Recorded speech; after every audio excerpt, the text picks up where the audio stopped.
Edo State election.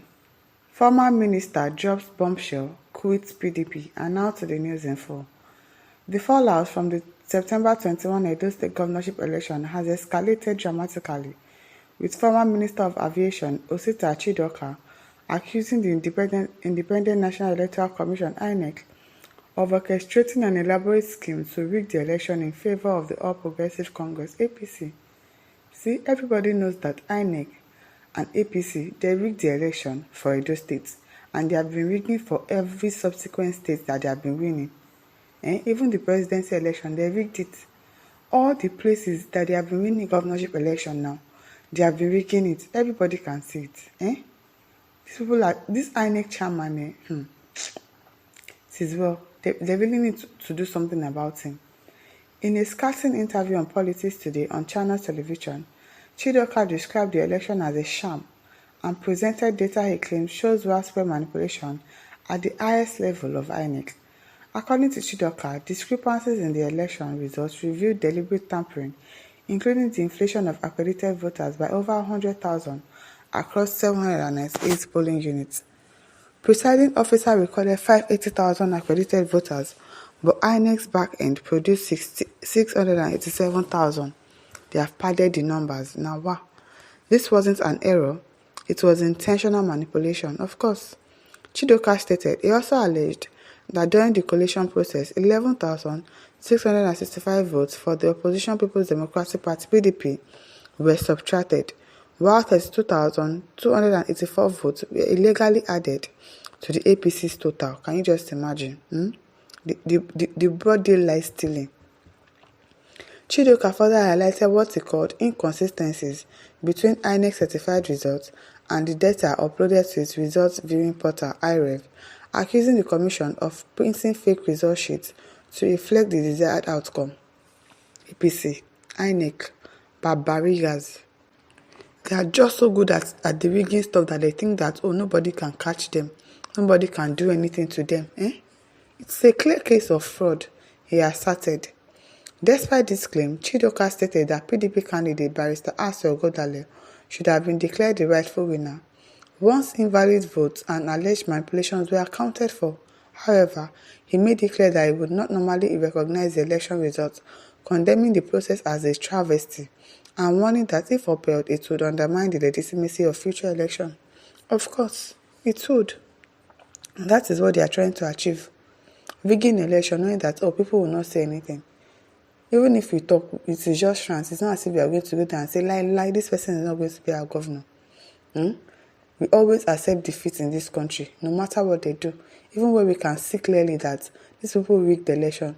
It is not supposed to be like this, but we always accept our fate and say, it's okay. We just accept defeat and allow these people to govern over us. Meanwhile, they are not the ones that we want. In a dramatic tone, Chidoka announced his resignation from the PDP, declaring his intention to focus on advocating for electoral reform. If you want to advocate for electoral reform, why do you have to leave your party? It sounded suspicious.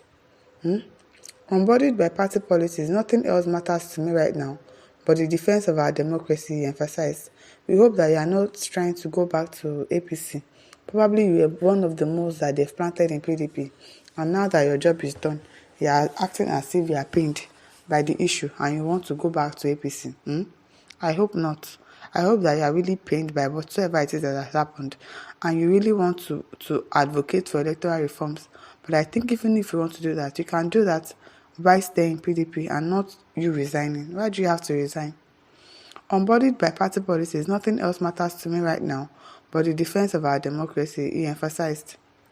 Chidoka's explosive revelations have triggered widespread outrage and renewed calls for judicial intervention. What did the judiciary won't do? What would they do? They are also part of these rigging people that we are saying. All of them are working for APC. Is it that we don't get it? Is it that we don't understand that judiciary belongs to APC? Every working unit in this country, police or Efcc, every one of them are working for APC. So going to asking for judicial intervention is they are going to report a wicked person to another wicked person. What do you expect? What would you expect?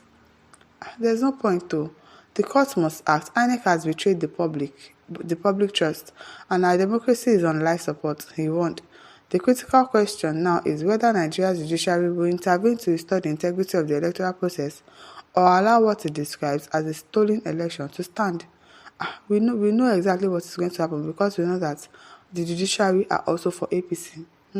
Only few of them can say the truth, but the few of them, they are outnumbered. Even the few of them that are probably saying the truth are not in high positions like that. It is the ones that are in high positions that they are the ones that are more corrupt. So it is going to be hard for the judiciary to intervene in this matter because we know who is going to win. Olaniwaju Adeyemi says, I don't think anybody can conduct election today in Nigeria that they wouldn't be complete. Even the election that losers know that they cannot win, they will still.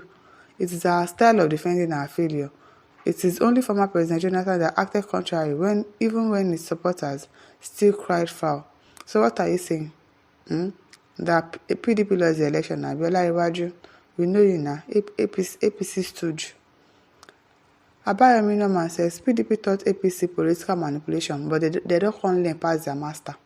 Their own is now advanced rigging. It is well. Fasan Olanrele says when the INEC chairman promised fair and fair election in Ondo State governorship election, and the mistakes that happened in Edo State would not repeat itself, I warned the people of Ondo State not to take him serious, and I went further that the INEC might have perfected their rigging plan for Ondo election, and that his promise was just to distract the people of Ondo State. Anybody that even believes any person's promise in this country, then you don't know what you are doing. You are relying on somebody's promise. People that will promise you something today and in the morning they will say, oh, when did I say that? When did I promise you that? So INEC chairman is not to be trusted at all. I'm not justified. Where are lots of irregularities in Edo, vote buying was the method adopted for Ondo. Mark my words. Yes, now we know that they are rigging election and they have perfected all their plans on how to rig election for different states. They have made their plans. See the way they are planning to rig election, but they cannot plan to make the country better. They cannot plan to make sure that things are going well smoothly for the country. All they know how to do is rigging.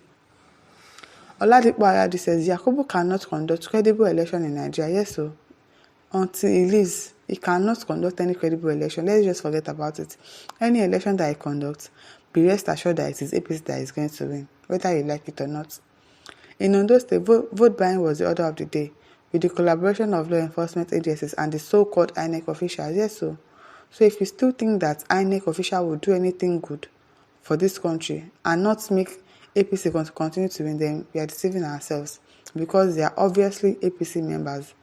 My listeners, over to you. Leave your thoughts in the comment section. Don't forget to like, to share, and subscribe. Thank you for listening. See you some other time. Bye.